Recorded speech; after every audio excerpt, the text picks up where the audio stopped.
My name is Margot Sullivan, and I'm 53 years old. I'm sitting in a hospital waiting room at 2 in the morning, holding discharge papers for my newborn granddaughter while my son Derek just signed adoption papers in the room down the hall. His reason echoes in my mind like a death sentence.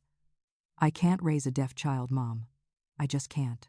I watched the social worker carry the baby away in her infant carrier. Her tiny fingers curled against the pink blanket I'd bought just days before. I made a promise that night that would take me 7 years to keep. Before we dive into what happened next, I'd love to know where you're watching from. Drop your city or country in the comments below. And if you believe grandmothers never give up on their grandchildren, please hit that like button and subscribe to hear how this impossible journey unfolded. Trust me, you won't want to miss what comes next. 3 days before that devastating hospital scene, I sat in a specialist's office with my son Derek and his girlfriend Bethany, listening to news that would shatter our family. The prenatal doctor, a woman in her 40s with kind eyes and a gentle voice, delivered the diagnosis with practiced compassion. Your baby will be born profoundly deaf. It's a genetic condition, bilateral sensorineural hearing loss. She's otherwise perfectly healthy, but she won't have functional hearing. I watched my son's face transform from curiosity to shock to something darker, something that frightened me. Panic filled his eyes, then anger, then a cold detachment I'd never seen before. Bethany, only 26 and still in college, sat frozen in her chair, tears streaming silently down her cheeks. I reached for both their hands, trying to anchor them in the storm. "Well, figure this out together," I said, my voice steady despite my own racing heart. "Our family can handle anything. We always have." But Derek pulled his hand away from mine, stood up abruptly, and walked to the window. "This isn't what I signed up for," he said to his reflection in the glass. The doctor tried to provide resources, pamphlets about early intervention, cochlear implants, sign language programs, support groups. Derek didn't turn around. Bethany looked to him for comfort, for reassurance, for some sign that they would face this together. But he remained at that window, his back to all of us, his shoulders rigid with rejection. I gathered the pamphlets the doctor offered, knowing already that Derek wouldn't look at them. The drive home was silent, except for Bethany's quiet crying in the back seat. Derek dropped her off at her apartment without getting out of the car, barely said goodbye. I asked him to come inside my house so we could talk, but he shook his head. "I need time to think, Mom," he said, and drove away. That evening, my phone rang at 9 o'clock. It was Derek, and his voice had that flat, decided quality that told me he'd already made up his mind about something. "I'm not keeping it," he announced without preamble. I felt the floor drop out from under me. "Derek, you can't mean that," I said, gripping the kitchen counter to steady myself. "You haven't even met her yet. You don't know what you're capable of until you try." But Derek had his arguments prepared. He worked 60 hours a week as an account manager at a marketing firm. He lived in a small apartment and barely made enough to support himself. "A deaf kid needs specialists, therapy, special schools," he said. "I can't do that. I don't have the time, the money, or honestly, Mom, the patience." His words were knives. I offered to help raise the baby, to move in with him, to provide childcare and support. "I'm retired," I reminded him. "I have time. We can do this together." Derek refused immediately. "That's not fair to you, and it's not fair to the kid," he said. "She deserves a family who knows how to handle this, who won't struggle and stress and fail her." I heard something else in his voice then, something beneath the practical excuses. Fear. Deep, paralyzing fear of inadequacy. But instead of facing it, he was running. "Derek, she's your daughter," I said, my voice breaking. "Your flesh and blood. You can't just give her away because she's not perfect."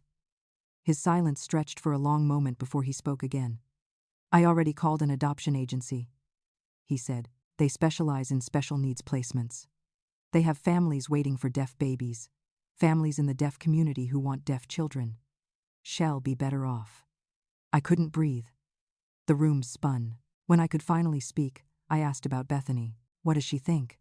There was another pause. "She agrees with me," Derek said, though his tone suggested that agreement might have been coerced or simply the path of least resistance for a young woman who loved my son and didn't want to lose him. The next 3 days were a blur of phone calls where I tried to change his mind, visits where I brought baby clothes and books about raising deaf children, pleas that fell on ears that might as well have been as deaf as the baby he was rejecting. Derek had made his choice, and he was immovable. The adoption agency was efficient and professional. They already had a couple selected, he told me proudly, as if this efficiency somehow justified his abandonment. They're experienced with deaf children. They've been waiting for years. It's a perfect match. I spent those 3 nights lying awake, staring at my ceiling, remembering Derek as a baby himself. How I had walked him through colic and teething and toddler tantrums. How his father and I had celebrated every milestone, worried through every fever, protected him from every hurt we could. And now he was choosing not to do the same for his own child, choosing convenience over courage, choosing his own comfort over his daughter's existence in his life. When Bethany went into labor 2 weeks later, Derek called me from the hospital. "The baby's coming?" he said simply. I drove through red lights and stop signs to get there, my heart pounding with a mixture of joy and dread. I arrived to find Derek pacing in the waiting room, not in the delivery room with Bethany. He couldn't handle being in there, the nurse told me with a sympathetic look. I went in instead, held Bethany's hand through the contractions, whispered encouragement as she pushed. At 3:47 in the morning, the baby entered the world with a silent cry, her mouth open wide but no sound emerging. 7 pounds, 2 ounces, the nurse announced, placing the tiny, perfect infant on Bethany's chest. The delivery room staff performed the standard hearing response checks, snapping fingers near the baby's ears, using clickers, watching for any startle reflex. Nothing. The diagnosis was confirmed within minutes of birth. Profound bilateral deafness. I was the first to hold her after Bethany. The nurses cleaned her, wrapped her in a soft blanket, and placed her in my arms. She was astonishingly beautiful. She had Derek's straight nose, his strong chin. She had Bethany's dark, thick hair already visible despite being a newborn. She had my late husband's ears, small and perfectly shaped. Her eyes, when they fluttered open briefly, were deep blue like most newborns, but I imagined they might turn hazel like mine. I whispered to her, told her she was loved, told her she was perfect, told her that her grandmother would never forget her. She wrapped her tiny fingers around my thumb, and my heart broke and swelled simultaneously. Bethany held the baby next, but only for a moment. She cried silently, tears dropping onto the baby's blanket, and then handed her back to me. "I'm so sorry, Margot," she whispered. "I wish things were different." I wanted to scream at her to make them different, to fight for this child, to stand up to my son. But I could see she was barely more than a child herself, exhausted and heartbroken and unable to see any path forward except the one Derek had laid out. Derek never came into the delivery room. He stayed in the waiting area, filling out paperwork, avoiding eye contact with anyone. The social worker from the adoption agency arrived within 3 hours of the birth. Her name was Patricia. A woman in her 50s with a professional smile and a folder full of documents. She explained that the adoptive couple was already on their way, that they lived just 2 hours north and had been waiting for this call for 5 years. They were prepared, excited, ready. She told us about them in vague terms, allowed by privacy laws. Both parents were profoundly deaf, active in the deaf community, educated, financially stable, experienced with deaf culture and child rearing. They had a nursery ready. They had taken parenting classes. They were, by all accounts, ideal parents for a deaf infant. I begged for time. "Just let me keep her for a week," I pleaded with Patricia. "Let Derek bond with her. Let him see that she's just a baby who needs love." Patricia's expression was kind but firm. "Mrs. Sullivan, I understand this is difficult. But the longer we wait, the harder it becomes for everyone, especially the baby. Attachment and bonding need to happen quickly. The adoptive parents are ready now. Delaying only causes confusion and pain." I looked to Derek for support, for any crack in his resolve. But he was already signing the papers. His hand moved across the documents steadily, without hesitation, without even glancing at the bassinet where his daughter slept. Bethany signed too, her hands shaking so badly she had to steady one with the other. I refused to sign anything because I wasn't the legal guardian and had no authority, but my refusal was meaningless. The decision was made. I held the baby one last time before Patricia took her. I memorized her face, the feeling of her weight in my arms, the smell of her newborn skin. I whispered close to her ear, even though I knew she couldn't hear me. I will find you, I promised. I don't know how or when, but Grandma will find you. I won't let you disappear. I kissed her forehead, breathing in her scent one more time, and then Patricia gently took her from my arms. She placed the baby in an infant carrier, covered her with the pink blanket, and gathered the diaper bag the hospital had provided. I watched through the window as she walked down the long corridor, the carrier swinging gently with each step, until they turned a corner and vanished. Derek left the hospital immediately after signing the papers. He didn't say goodbye to me, didn't check on Bethany, just walked out to the parking lot and drove away. Bethany apologized to me again, her face swollen from crying. I wanted to keep her, she said, but Derek said we can't. And I can't do it alone. I'm still in school. I don't have money or family support. I don't know anything about raising a deaf child. What if I fail her? I wanted to tell her that trying and failing would have been better than not trying at all. But she was already broken, and I couldn't add to her guilt. She left soon after, her mother picking her up and helping her to the car. I sat alone in the empty maternity room where Bethany had labored, staring at the hospital bracelet still on my wrist that had the baby's temporary information. Baby girl Sullivan.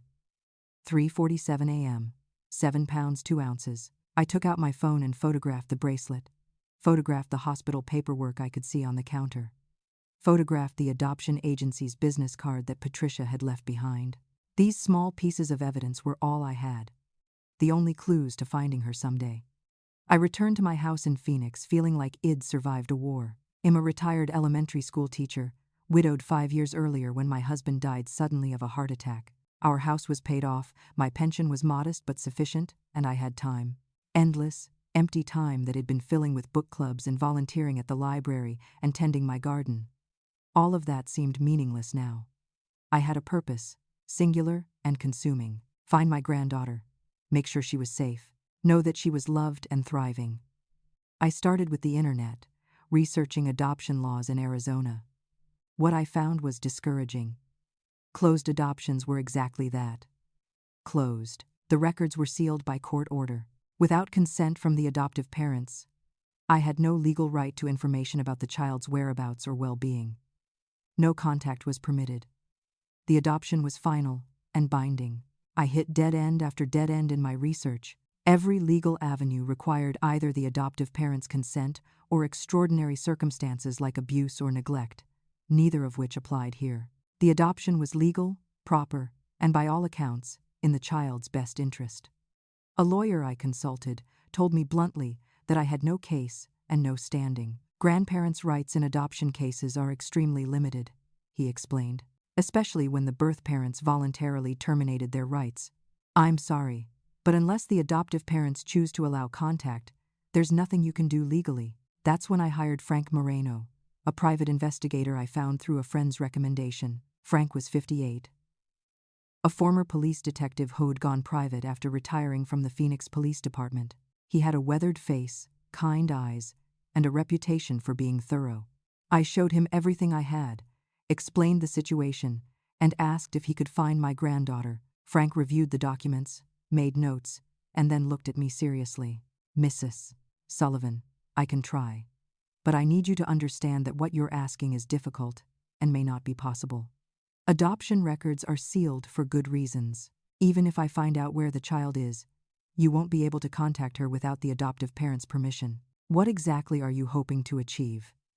I thought about his question carefully. I just need to know she's okay, I said finally. I need to see that she's loved and happy and safe. I don't want to disrupt her life or take her away from her family. I just need to know. Frank nodded slowly. That I can work with, he said. Give me a few weeks. He returned 3 weeks later with a report. The adoption was indeed legal and sealed. The court wouldn't unseal the records without extraordinary circumstances that didn't exist in this case. But Frank had noticed something interesting. The adoption agency specializes in placing deaf and hard-of-hearing children, he explained. They work primarily with families in the deaf community, people who specifically want to adopt deaf children. Most of their placements are within Arizona, New Mexico, and Nevada. If you want to find her, You need to become part of that world." His words hit me like lightning. "You're saying I need to learn sign language?" I asked. Frank nodded. "That's exactly what I'm saying.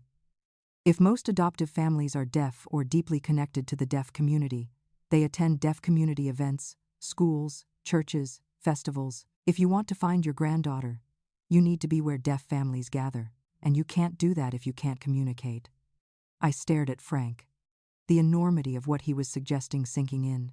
I was 53 years old, a retired teacher who'd never learned a second language, whose arthritis made my fingers stiff and painful on cold mornings. And he was suggesting I learn a completely visual language, one that required precise hand shapes and movements. It seemed impossible.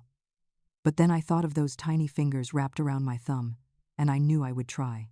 The next week, I enrolled in an American Sign Language course at the local community college. Introduction to ASL. Monday and Wednesday evenings, 6 to 8 p.m. The classroom had 15 students, most of them in their 20s, taking the course as an elective or for careers in education or healthcare. I was by far the oldest.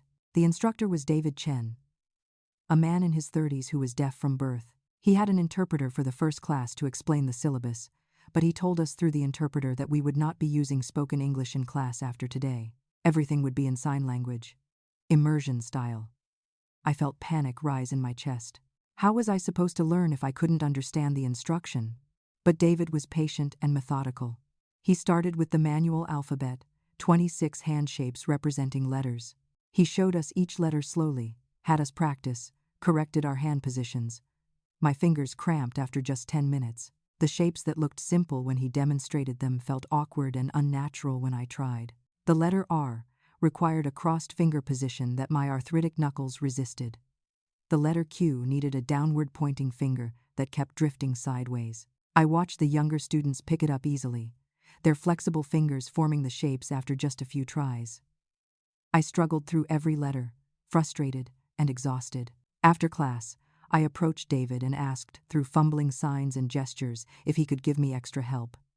He smiled and nodded, motioned for me to sit. He asked why I was taking the class, and I tried to sign my answer but ended up writing it down. He read my note about wanting to learn to communicate with the deaf community, nodded thoughtfully, and then signed something I didn't understand.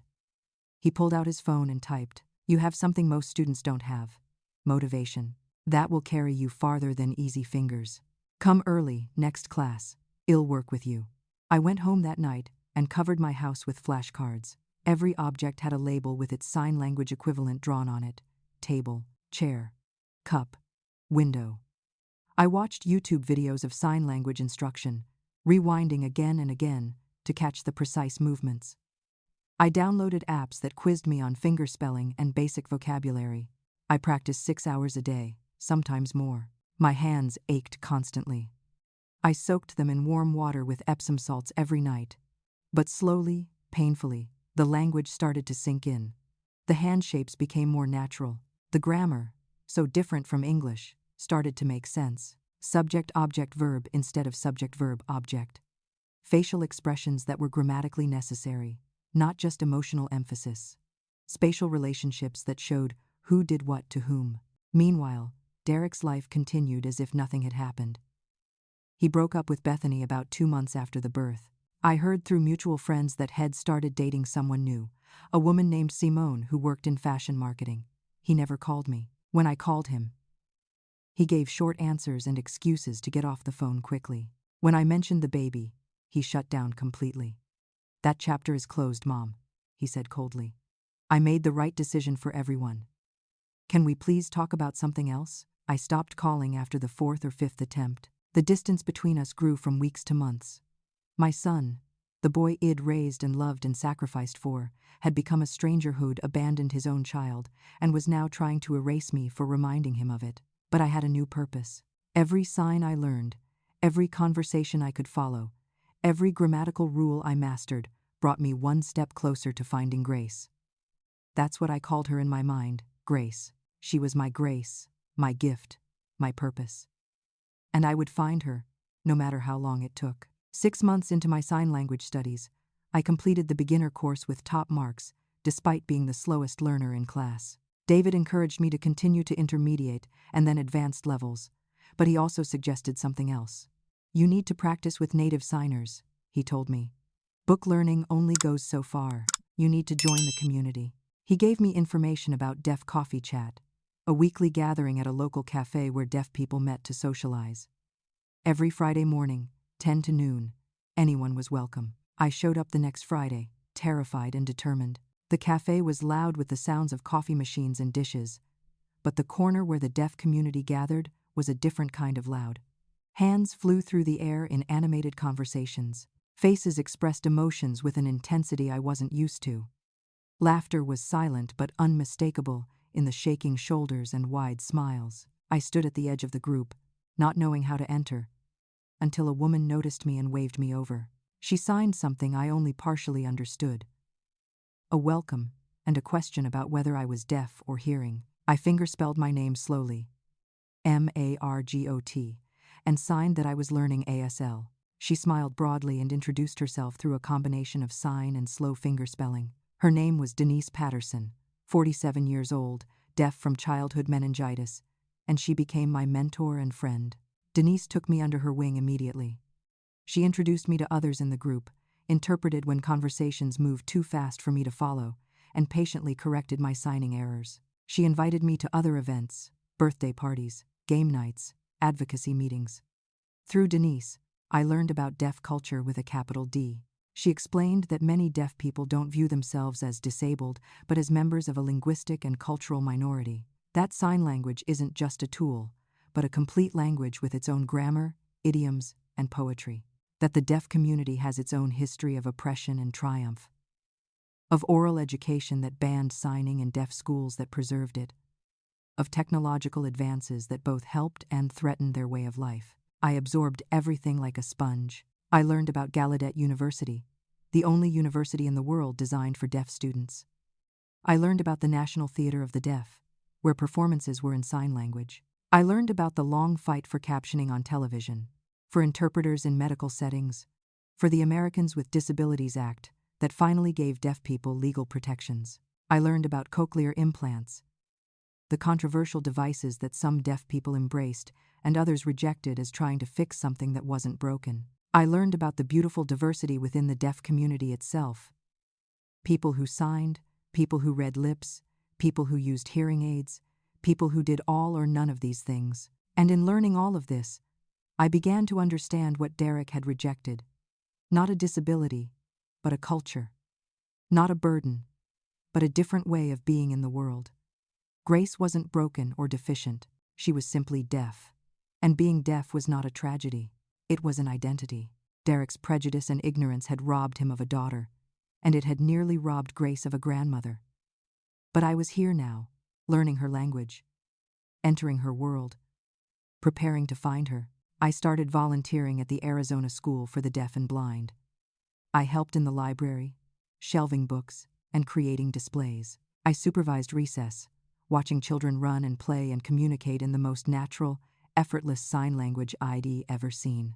I searched every girl's face for some resemblance to Derek or Bethany. But Grace would only be about a year old now.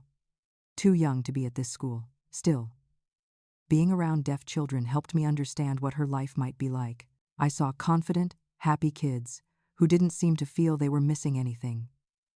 I saw parents, both deaf and hearing, communicating lovingly with their children in sign language.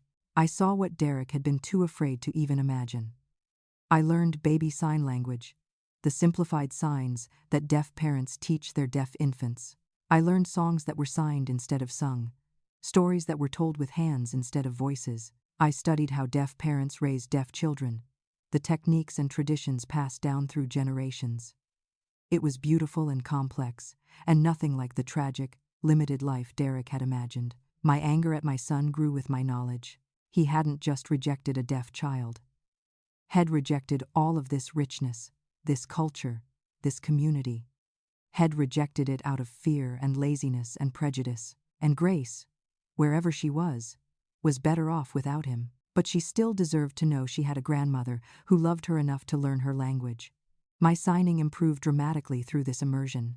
Within a year, I could hold conversations, understand group discussions, even catch some jokes and wordplay. I started dreaming in sign language, my sleeping mind creating silent conversations with moving hands.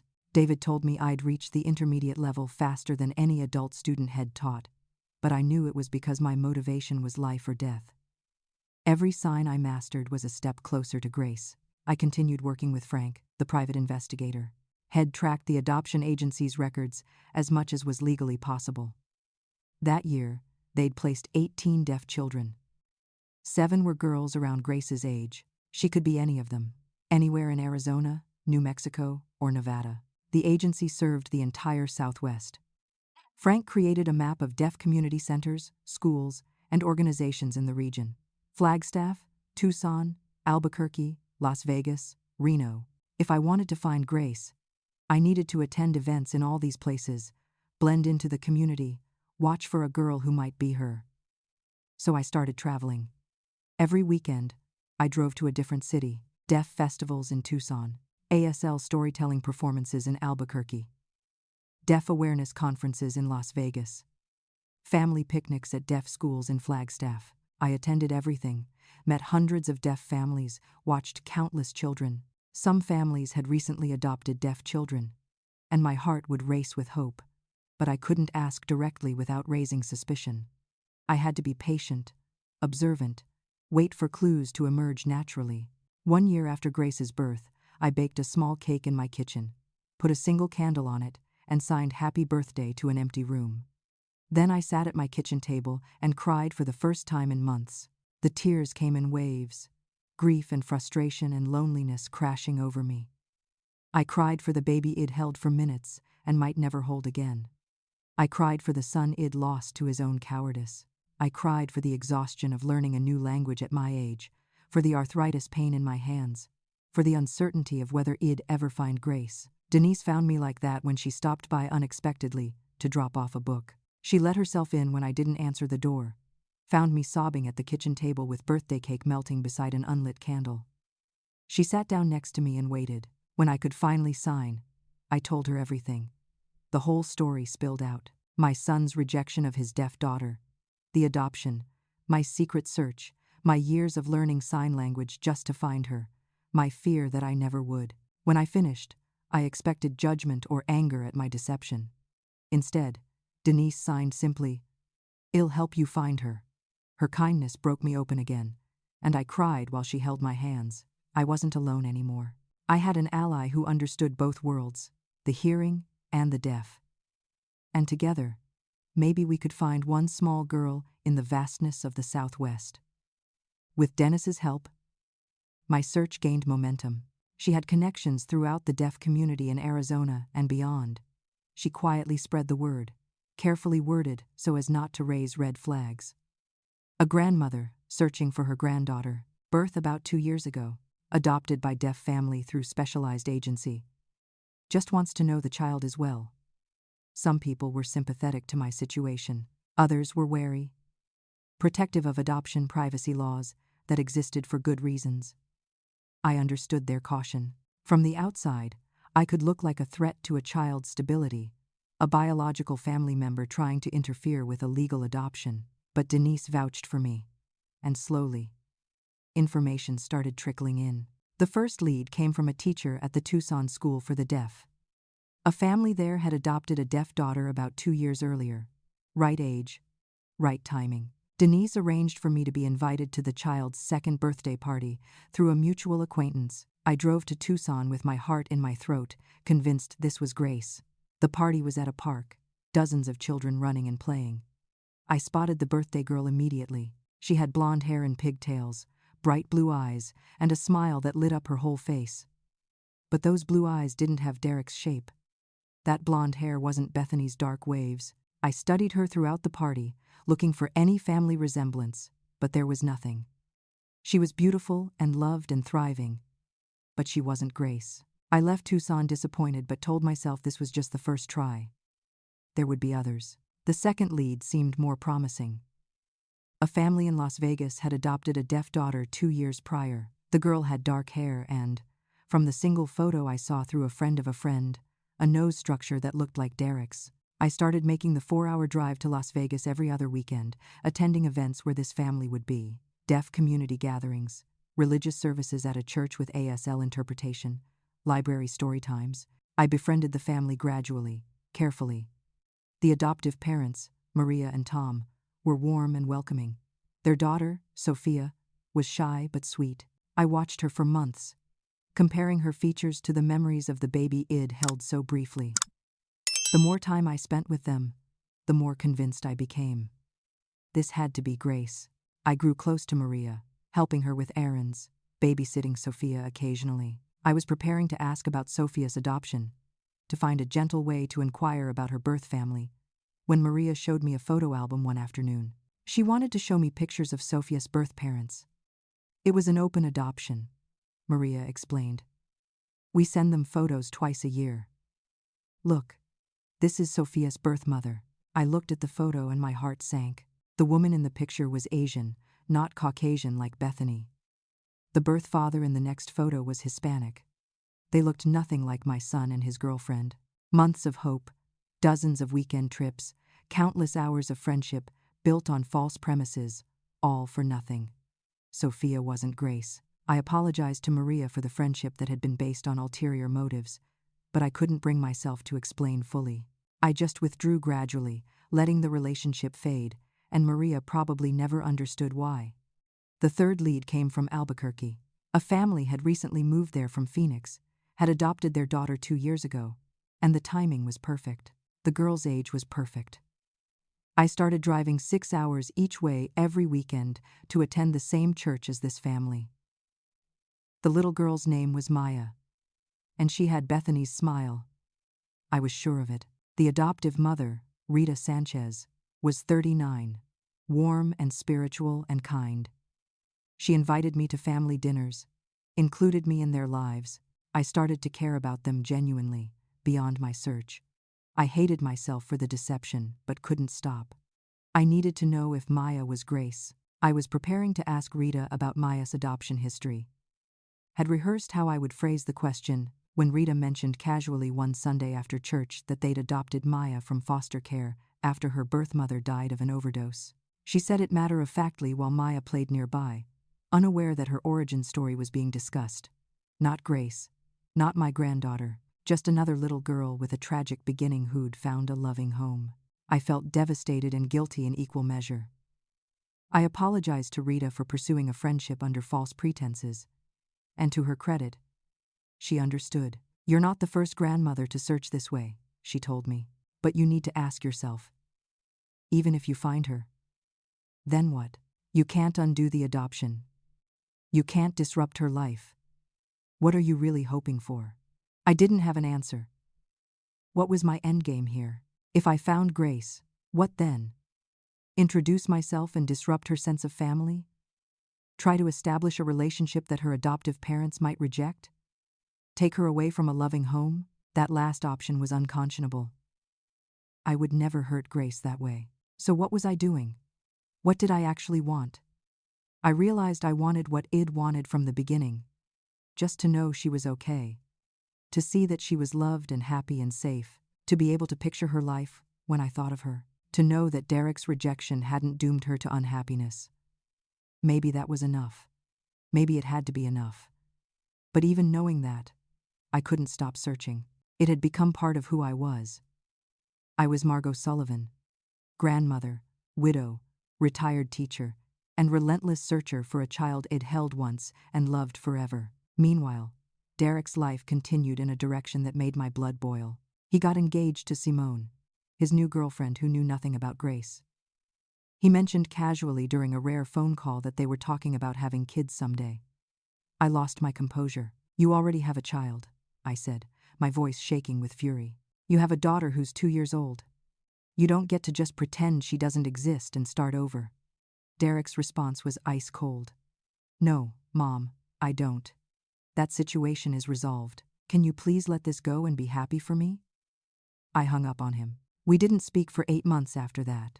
Derek told Simone some story about why his mother wasn't involved in their lives anymore. I heard through a mutual acquaintance that had said I was going through grief issues related to my late husband and needed space. The lie infuriated me. He was rewriting history, erasing his daughter's existence, isolating me for refusing to go along with his fiction, but I didn't have the energy to fight him. I was 56 years old now, 3 years into my search. My arthritis had worsened. My blood pressure was high.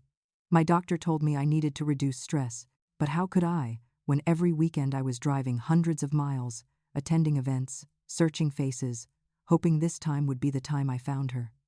By year 4, I'd followed 7 different leads, 7 families with adopted deaf daughters roughly the right age, 7 false hopes. I was exhausted and discouraged, and starting to wonder if I would ever find Grace, or if she would remain a ghost, loved but lost forever. But then Frank called with new information, and everything changed. Frank's voice on the phone was cautious but excited. "I think I found something," he said. "Don't get your hopes up too much, but this looks promising." He explained that one of the families from his original list had suddenly become visible. They'd started a public blog called Raising Our Deaf Daughter. The blog focused on providing resources for other parents raising deaf children, sharing their experiences and challenges and triumphs. The parents' names were Nathaniel and June Porter. They lived in Flagstaff, Arizona, just 2 hours north of my home in Phoenix. Their daughter's name was Isabella. She was 4 years old. The timeline was right. The location was right. The adoption agency in their story was right, but Frank had found something else, something that made his voice shake with barely contained excitement. One of the blog photos showed Isabella at a swimming pool. In the picture, visible on her left shoulder, was a small birthmark. Strawberry-colored, crescent moon-shaped. Distinctive. I knew that birthmark. I'd seen it when I held Grace in the hospital. I'd traced it with my finger while I whispered promises to her. It was the same shape, the same location. It had to be her. I made Frank send me the link immediately. I sat at my computer and scrolled through months of blog posts, studying every photo. Isabella had dark, wavy hair like Bethany. In some photos, from certain angles, I could see Derek's nose, his chin, the shape of his eyes. But more than physical features, I saw glimpses of my late husband in her expressions. The way she tilted her head when concentrating. The slight furrow between her eyebrows when she was thinking hard about something. These genetic echoes that skip generations and show up unexpectedly. I learned everything about the Porter family from their blog. Nathaniel was a software engineer who'd lost his hearing in childhood due to meningitis. Head, grown up in deaf schools, was deeply connected to deaf culture, fluent in ASL, and proud of his identity. June was hearing, the child of deaf parents, a native ASL user, and worked as a speech therapist specializing in deaf and hard of hearing children. They were, by all measures, perfect parents for a deaf child. The blog showed camping trips and library visits and birthday parties. It showed Isabella thriving, confident, happy. One video showed her signing a story to the camera, her little hands moving expressively, her face animated and joyful. Another showed her at deaf school, playing with other deaf children, completely at ease. She was flourishing. I should have felt relief and happiness. But instead, I felt a complicated tangle of emotions. Relief that she was safe and loved. Grief that I'd missed 4 years of her life. Jealousy of June, who got to be Isabella's mother when I couldn't even be acknowledged as her grandmother. Anger at Derek for throwing away this child, who was so clearly wonderful. And beneath it all, an aching need to see her in person, to be near her, to somehow be part of her life even in the smallest way. I planned carefully. There was a large deaf awareness festival coming up in Flagstaff in 3 weeks. The Porter family blog mentioned they would be volunteering there. I registered to attend, my heart pounding with anticipation and anxiety. The drive to Flagstaff felt endless. I arrived at the festival early, found a bench with a good view of the main area, and waited. Hours passed. I watched hundreds of people arrive, deaf families and hearing families and individuals of all ages. Children ran and played. Vendors sold T-shirts with ASL handshapes and deaf pride slogans. Performers told stories in sign language on a small stage, and then I saw them. Nathaniel was pushing Isabella on a swing. She was laughing that silent laugh, her mouth open wide, her body leaning back to go higher. Her hand signed something I couldn't read from this distance, but Nathaniel responded immediately, pushing her higher. Then June appeared, carrying snow cones. And Isabella jumped off the swing mid-motion, ran to her, nearly knocked the snow cones out of her hands in her excitement. The three of them sat on a blanket, eating the treats, signing to each other, a complete family unit. And Isabella was unmistakably Grace, 4 years older, her face more defined, her body longer and leaner, but the same child I'd held. Derek's daughter. My granddaughter.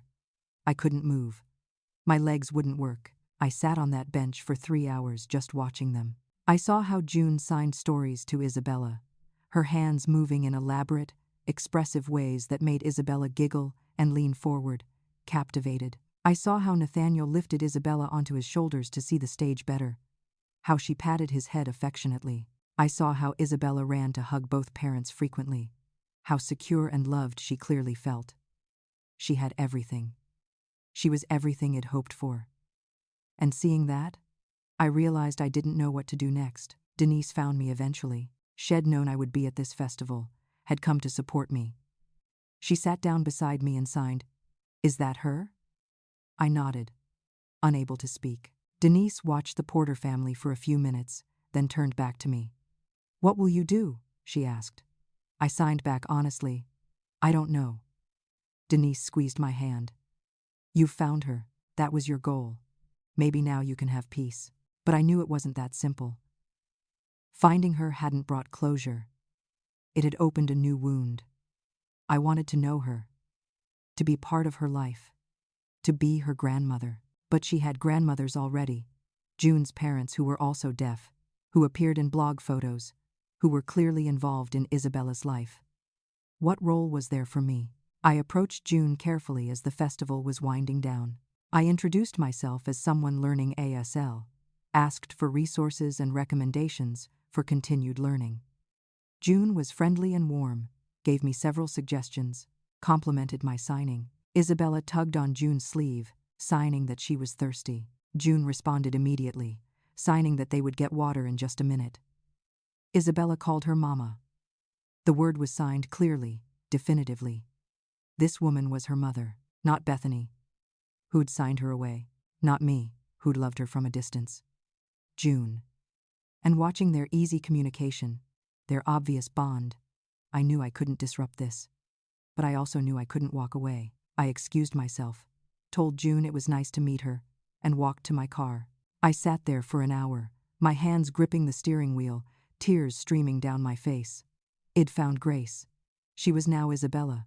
She was safe and loved and happy, and I had absolutely no idea what to do with that information. The search that had consumed 4 years of my life was over, but the story wasn't finished. It was only beginning. I couldn't stay away from Flagstaff. Over the next month, I made excuses to visit, hiking trips, shopping, exploring the town, and somehow, I kept encountering the Porter family, at the library for children's story time, at a deaf playgroup at a community center, at the grocery store. Some encounters were genuinely accidental, others I engineered carefully. I learned their patterns, their routines, their favorite places. I became a familiar face to them. Margot, who was learning sign language and was always friendly and interested in deaf culture. June and I developed what felt like a genuine friendship. We had coffee twice, lunch once. She told me about her work as a speech therapist, the challenges and rewards of helping deaf children develop communication skills, whether through sign language, speech, or both. She told me about growing up with deaf parents, being a child of deaf adults, what the community called a coda. She'd been interpreting for her parents since she was old enough to talk, navigating the hearing world on their behalf. It had shaped her career and her identity. And then she told me about Isabella. "We adopted her when she was 3 days old," June said, her face glowing with joy. "We'd been waiting for years, specifically hoping for a deaf infant. When the agency called to say they had a baby girl, we drove through the night from Flagstaff to Phoenix. I didn't sleep for 48 hours. I was too excited and terrified and grateful. She was perfect. So tiny and perfect. And she was meant to be ours. I felt like I was drowning, listening to June describe my granddaughter's adoption with such reverence and love. She talked about bringing Isabella home, setting up the nursery, learning to be parents together. She talked about Isabella's first signs, her first steps, Her first day of deaf preschool. All the milestones I'd missed. All the moments Derek had rejected. Isabella warmed to me over these weeks as well. When she saw me, she would sign hello and wave enthusiastically. Once, she picked a dandelion and brought it to me, a bouquet of one flower, signed for me with her chubby 4-year-old fingers. I took the dandelion and felt my heart shatter and heal simultaneously. She was so close, right there in front of me, but she wasn't mine. She was Isabella Porter, daughter of Nathaniel and June, not Grace Sullivan, granddaughter of Margot. The two identities couldn't coexist. Or could they? Meanwhile, Derek's life reached a new milestone that made my blood boil. He called me for the first time in nearly a year. "We're getting married next month," he announced without preamble. "And Simone is pregnant. We just found out. I wanted you to know." The phone felt heavy in my hand. "You wanted me to know," I repeated slowly. "You're having a baby. And you wanted me to know. As if you don't already have a child." Derek's silence was long and cold. "Are we really going to do this again, Mom?" he finally asked. "Yes," I said quietly. "We are. Because I found her, Derek. I found Grace." I heard him suck in a breath. "What are you talking about?" he asked, his voice sharp with alarm. "Her name is Isabella now," I continued. "She lives in Flagstaff with her adoptive parents. She's beautiful and smart and happy. She's thriving in deaf school. She knows hundreds of signs. She's confident and loved and everything a 4-year-old should be." Derek's breathing was audible through the phone. "Why are you telling me this?" he demanded. "Then why are you punishing me for it? I don't understand what you want from me." His voice cracked on the last sentence, revealing emotion beneath the anger. "That part of my life is over. It has to be over. I can't carry it with me." "She's not a part of your life," I said, my voice rising. "She's your daughter. She exists whether you acknowledge her or not." Derek exploded then. "I did what was best for everyone. You think I wanted to give her up? You think that was easy? I couldn't handle it, Mom. I didn't know how to be a father to a deaf child.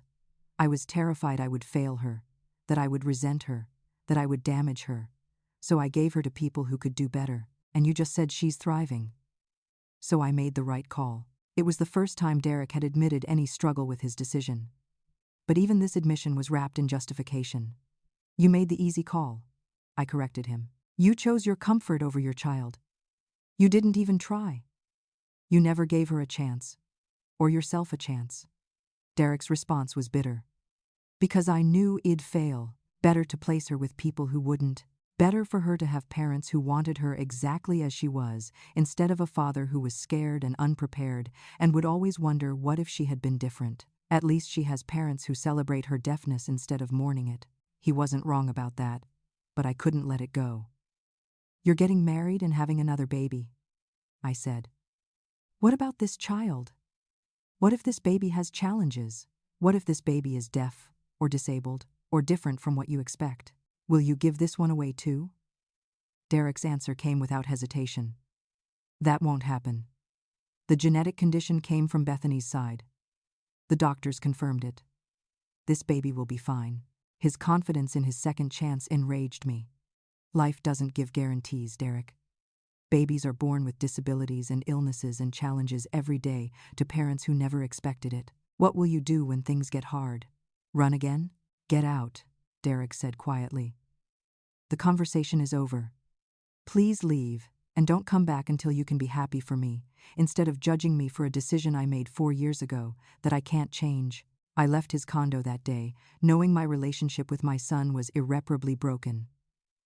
But I also left knowing something else. Derek was right about one thing.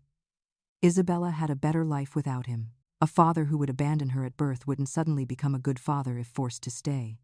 June and Nathaniel were her parents in every way that mattered. And Derek's new baby, my future grandchild, would grow up never knowing they had an older half-sister. The lies and secrets would continue. But that wasn't my burden to carry. My burden was figuring out how to be in Isabella's life without destroying the foundation her real parents had built. I continued my friendship with June and Nathaniel through Isabella's 5th and 6th years. I became a regular presence in their lives. I attended Isabella's 5th birthday party. Helped June with errands when she was overwhelmed. babysat occasionally when they needed a night out.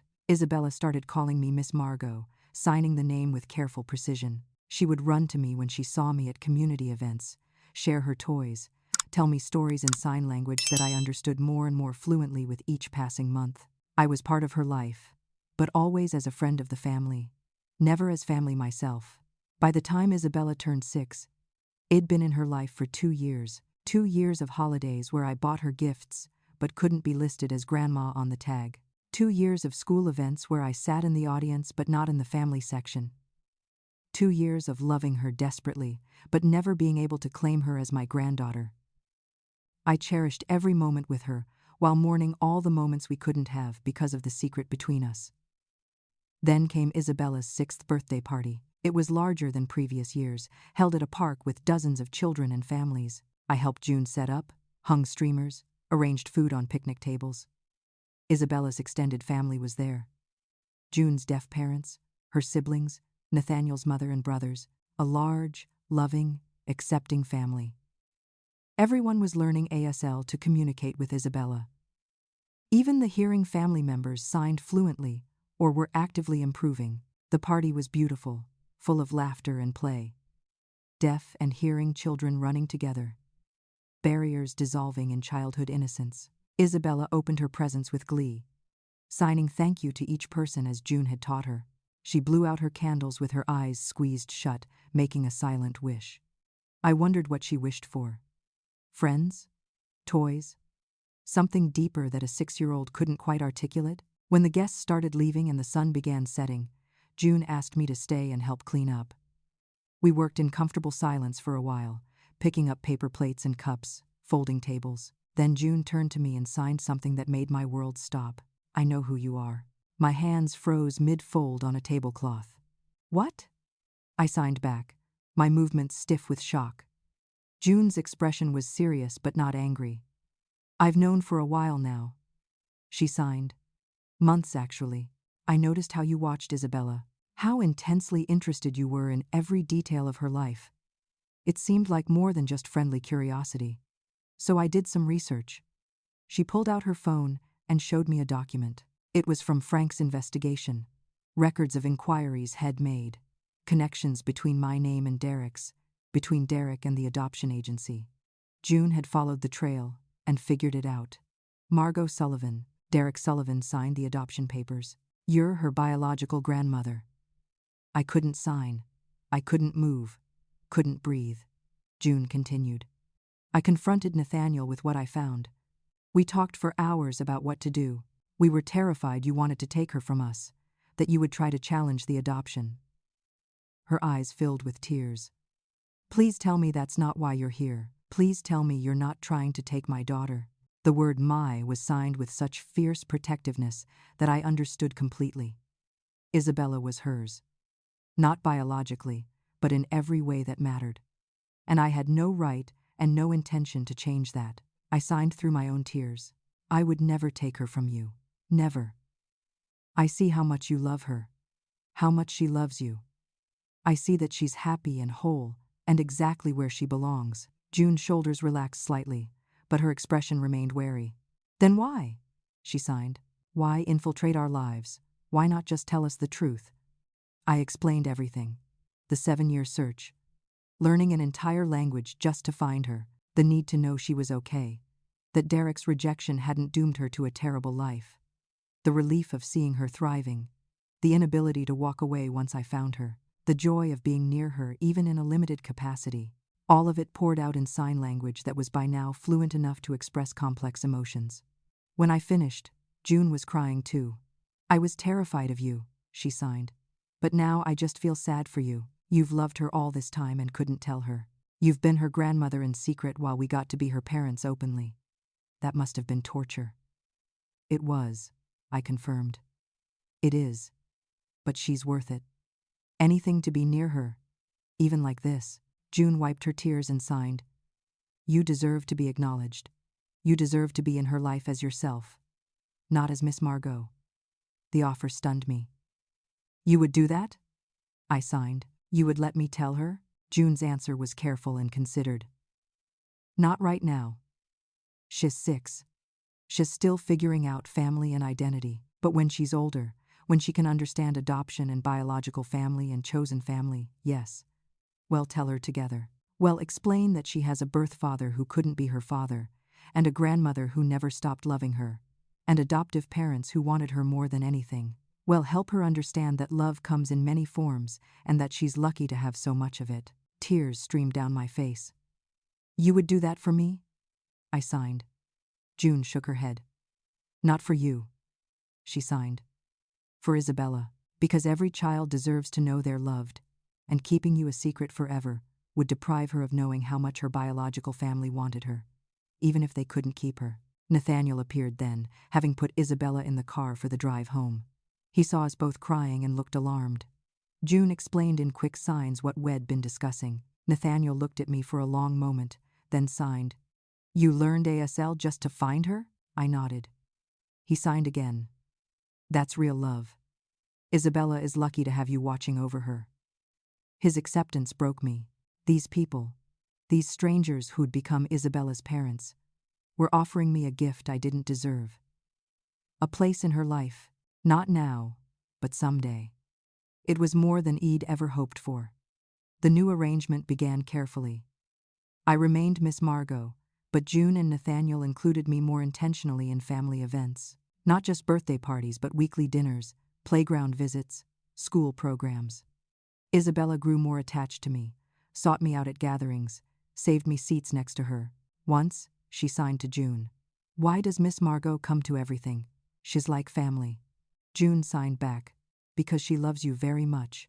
Isabella seemed satisfied with that answer. She turned to me and signed. I love you too, Miss Margot. My heart was full and breaking at the same time. As Isabella grew older, approaching 7, she started asking more questions about family and adoption. June and Nathaniel answered honestly in age-appropriate ways. They explained that Isabella's birth mother and birth father couldn't take care of a baby, so they made an adoption plan. They explained that some children have birth families and adoptive families, and both families can love them. They planted seeds for the eventual revelation that I was part of her birth family. But for now, I remained Miss Margot, the family friend who loved her like a grandmother. Even if that word hadn't been spoken yet. 7 years have passed since I held Grace for 3 minutes in a hospital room and made a promise I didn't know how to keep. I'm 60 years old now. My hands are more arthritic than ever, my fingers sometimes stiff and painful in the morning cold. But I still practice sign language every day. I still improve, still learn new signs, still attend deaf community events not as an outsider searching for someone, but as a genuine member of a community I've come to love. Isabella is 7 years old now, in 2nd grade, at the deaf school. She's thriving academically, reading at a 4th grade level, excelling in math, creating elaborate art projects that June proudly displays on their refrigerator. She's confident and bilingual, fluent in ASL, and learning written English. She has close friends, both deaf and hearing. She loves gymnastics and reading and creating stories with her hands. She's everything I dreamed she would be and more. Recently, Isabella asked June why Miss Margot visits so much. Why she's at every birthday party and school event. Why she comes to weekly dinners and always seems to be around. June told me about this conversation later. She said, Isabella signed, she's like a grandma, almost like she's family. June signed back. That's because she loves you very much, like a grandma does. The seeds are growing. Soon, maybe when Isabella is 8 or 9, well, tell her the whole truth. That she has a birth grandmother who learned a new language just to find her. That she's loved by more people than she even knows. That family is complicated and beautiful and comes in many forms. Meanwhile, Derek's life continues in a parallel universe where Isabella doesn't exist. He and Simone have an 18-month-old son now, my other grandchild whom I barely know. Derek invited me to the baby shower and the birth, trying to rebuild our relationship on his terms. I attended. I held my grandson, but the distance between us remains vast. Simone doesn't know about Isabella. Derek asked me specifically not to tell her, and I honored that request because it's not my secret to share. It's Derek's lie to maintain. But I wonder what will happen when his son starts asking questions about family. Will Derek tell him he has an older half-sister? Or will he bury that truth so deep it becomes forgotten? I suspect Derek's karma will come eventually. Not in the form of punishment, but in the form of understanding. Someday. maybe when his son faces a challenge Derek didn't expect, maybe when life throws difficulties at him that can't be controlled or fixed, maybe then he'll understand what he gave away. He'll understand that loving a child means loving them as they are, not as you wish they would be. And maybe he'll regret his choice, or maybe he won't. Either way, it's no longer my concern. I've made my peace with my son's limitations. I focus on Isabella instead. Last week, Isabella had a performance at her school. It was ASL poetry, a form of artistic expression where signers create visual poetry through movement and sign. Isabella performed a piece about butterflies, her hands transforming into wings, her body swaying like flight, her face expressing the joy and freedom of transformation. I sat in the audience, with tears streaming down my face, watching this child who Derek refused to even look at. This child he deemed too difficult to love, expressing beauty and emotion and art in a language he was too scared to learn. After the performance, Isabella ran to June and Nathaniel first, as she should. They lifted her up, hugged her, signed their pride and love. Then she saw me in the audience and ran to me too. She signed excitedly. "Did you like it? Did I do good?" I signed back. "You were magnificent. Absolutely magnificent." She hugged me tightly, her small arms around my neck, and I breathed in the smell of her shampoo and thought about all the years Derek missed, all the moments he chose not to have, all the love he rejected out of fear. His loss. His enormous, irreplaceable loss. I keep photos of Isabella throughout my house, photos from the birthday parties I attended, the school events, the casual dinners. In none of these photos is Derek present. He chose absence. He chose to erase his daughter from his life, and now she's grown up without him. She doesn't wonder about him or miss him because she never knew him. June and Nathaniel are her parents completely, and someday, when she learns about her biological family, she'll understand that her birth father wasn't ready to be her father. But her grandmother never stopped searching, never stopped loving, never gave up. I practice new vocabulary every evening, sitting at my kitchen table with flashcards and videos. I'm always learning, always improving.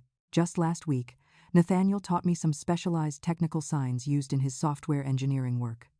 June taught me medical signs she uses in her speech therapy practice.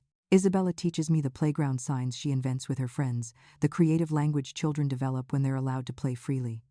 Learning never stops. At 60 years old, my brain is more active and engaged than it was at 50. Purpose keeps you young. Love keeps you motivated. My phone rings. It's a video call from June. I answer, and Isabella's face fills the screen. She waves enthusiastically and signs, "Miss Margot, can you come to my soccer game on Saturday?" I sign back, "I wouldn't miss it for anything." Isabella grins and signs, "I love you, Miss Margot." I sign back, "I love you too, sweet girl."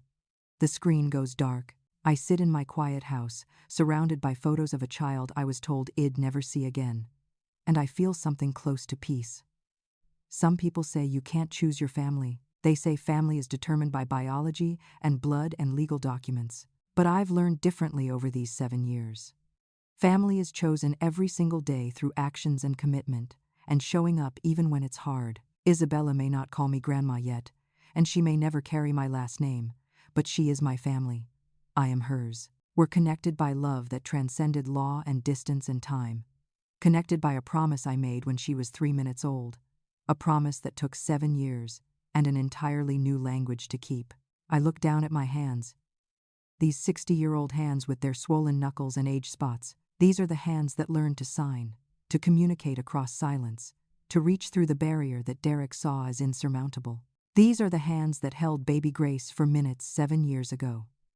These are the hands that will hold Isabella for years to come, in hugs and help and presence. These hands told a story of never giving up. They told a story of love being stronger than fear. They told me I couldn't find her, that the adoption was closed and sealed and final, that I should accept the loss and move on. They told me I was too old to learn a new language, too late to make a difference, too powerless to change anything. But love doesn't understand the word impossible. It only understands the word try. And trying, day after day, year after year, sign after sign, mile after mile, is what brought me here. To this moment, to this peace, To this family that chose to include me when they didn't have to. Isabella is playing soccer this weekend. I'll be there in the stands, cheering silently with my hands, signing encouragement, being present. June and Nathaniel will be there too. Her real parents, the people who chose her when no one else would.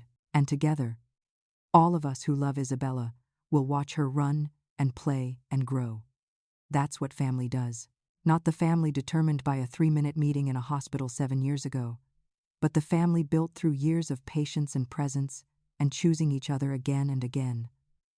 That's the family that matters. That's the family that lasts. So here's my question for you. Have you ever had to search for someone you love? Have you ever learned something difficult just to connect with another person? Have you ever had a relationship with someone that others said was impossible? I'd love to hear your stories in the comments below. And if this story touched your heart, please hit that like button and subscribe to this channel for more real-life stories about love, family, and never giving up. Share this video with someone who needs to hear that impossible doesn't mean never. It just means not yet. Thank you for listening to my story, for understanding why I couldn't give up, and for believing that grandmother's love is powerful enough to move mountains, or learn languages, or search for 7 years without stopping. May you find the strength to keep searching for whatever matters most to you. And may you never stop believing that love will find a way. Until next time, keep signing, keep loving, and keep believing in the impossible.